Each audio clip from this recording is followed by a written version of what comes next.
Good evening, everyone, and welcome to another round of sound. This is the #1 Cochran Sports Showdown. I'm Bob Pompeani. Thanks for joining us tonight. We have so much to get into, including over and under 58.5 Pirate wins for 2021. We'll talk about that. Also, the Penguins, Sidney Crosby, game number 1,000. We'll get into Sidney's career and what it meant to him last night and biggest takeaways from that. And also Tristan Jarry playing much better these days. But the #1 topic tonight on the #1 Cochran Sports Showdown will be a stare down between the Steelers and Ben Roethlisberger. And here to discuss, Mark Kaboly from The Athletic, who covers the Steelers so well. Below him, it's Colin Dunlap, anchor of the Fan Morning Show on 93.7 The Fan. And to his right, underneath me, I'm trying to do this like a Brady box.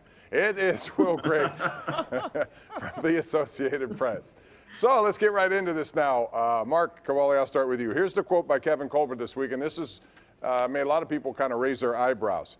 And it's this: Ben Roethlisberger is a member of the Pittsburgh Steelers as we sit here today. Does that make you think more that they're going to part company? And then there's another quote that came before that. Ben Roethlisberger saying, "I don't care about my pay." So it is a stare down, it would appear. Who's going to win this, Mark?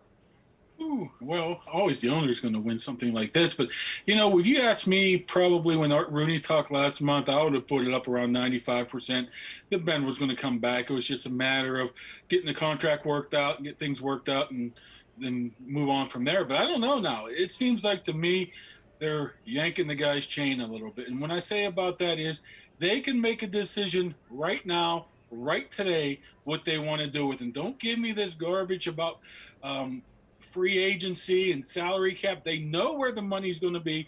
They know it's going to be right around 180, 182.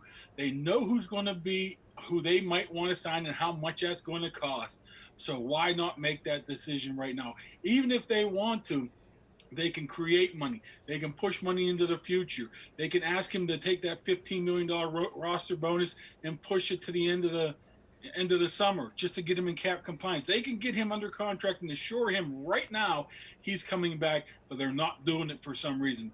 To me, it sounds like they're waiting for somebody to come free. Who are they waiting for to come free? Are they waiting for Sam Darnold? Are they waiting for Derek Carr? Something just doesn't seem right about this right now. Well, there are two things. Imagine, and make this applicable to your job, and they would never do this to you, Bob, but they may do it to one of us. If someone said, as we sit here right now, and it was a superior, and then they said that about your job, I know I wouldn't feel real steady, or at least on steady ground with my job. I'd feel like, well, you know what? My days are pretty numbered. The second thing with all of that is this. I feel like this is a case of maybe Art Rooney II or someone else, probably Art II, within the organization telling Kevin Colbert, hey, look, Pouncey's gone. We don't know what we're going to do with the left tackle. We don't know what we're going to do with the draft. And we have an offensive coordinator that actually wants to be the offensive coordinator and not Ben's lackey. Let's see if we can get the guy to retire and get a bunch of money off our hands and not just some money. So I think that they're trying, it seems like, to make it uncomfortable for Ben, for him to just say, you know what, heck with this, I'm out of here. I don't know. I mean, it seems to me like they're operating like somebody who has a lot of credit card debt and they keep transferring to 0% card over here and a 0% card over there. Now the bill has come due. And I think they have a better picture now than they did in early January, mid-January of what their roster is going to look like next year. And look, does anybody on this panel can look at the roster without Pouncey, without Villanueva, without Bud Dupree, without Juju Smith-Schuster? And I know that in some positions, maybe there will be addition by subtraction. Do you guys really think that they are going to be in the top echelon of the ACC? Do not see it happening. And I think they look at that and they say, what's it worth to the organization? Is it worth whatever money Ben is going to make to go 9-7 and maybe you get 10-6, maybe you get in the playoffs? I mean, it would be a miracle that they would make a deep run, or just see what Mason Rudolph looks like for a year. If he has taken a step, maybe we can go 9-7, 10-6 with Mason Rudolph and have money to spend to get other good players in here. And I think that's where they're at. I think it was more like a big, oh my God, we got to work on this whole roster and not just this one position. Colin, Kevin Colbert seemed upbeat about Mason Rudolph. In your mind, their best chance for next year, and regardless of what you look at it now, because I agree with what Will said, right now I look at him third in the AFC if I had to be stacking them up. But things can change in a hurry. Their best chance of winning, because this is a franchise that doesn't want to give up years, is with Ben Roethlisberger or Mason Rudolph next year. Ben Roethlisberger is not bad enough to ever, it won't be bad enough to have them win 4 or 5 games. He'll never be good enough the rest of his career to have them win 10 or 11 games from here on out, I don't think. So their best chance is, it's probably about a push, I would think. But here's the thing. We found this out from day one when they drafted Mason Rudolph, and I wonder if it wavered, but we found out again, it hasn't.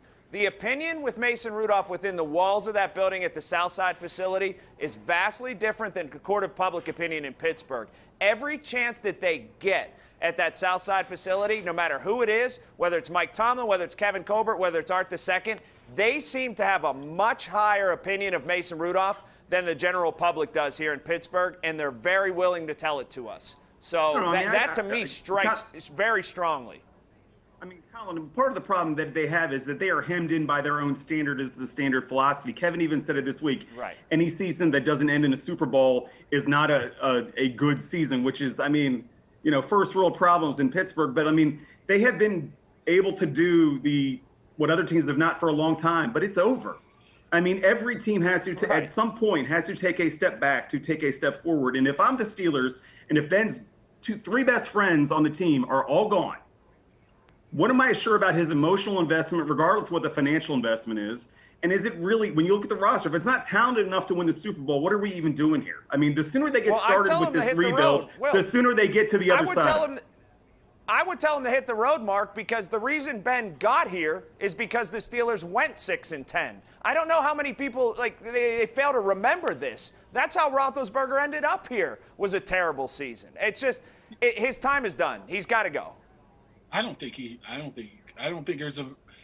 think there is a possibility they can win 8, 9, 10 games with him. I don't see that as an impossibility right now. Their defense is still good. I mean, they can add in the draft. They can add a running back to make this offense a little bit different right now. Why not take a chance? And what does he have to play for, Will? I can tell you what he has to play for. Just what you said about him. You doubt him. That counts way more. It's not doubting that he's a good player, but it's doubting, is he worth?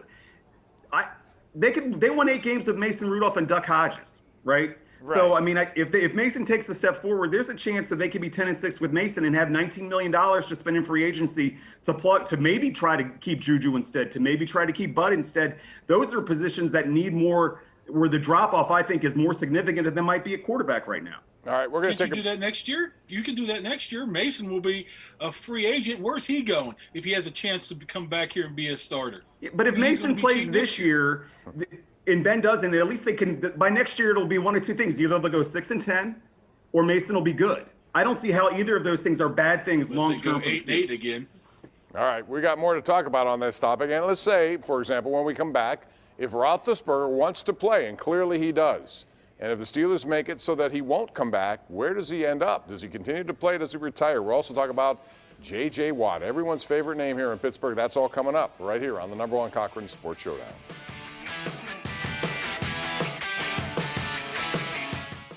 The #1 Cochran Sports Showdown is brought to you by #1 Cochran. Go one better.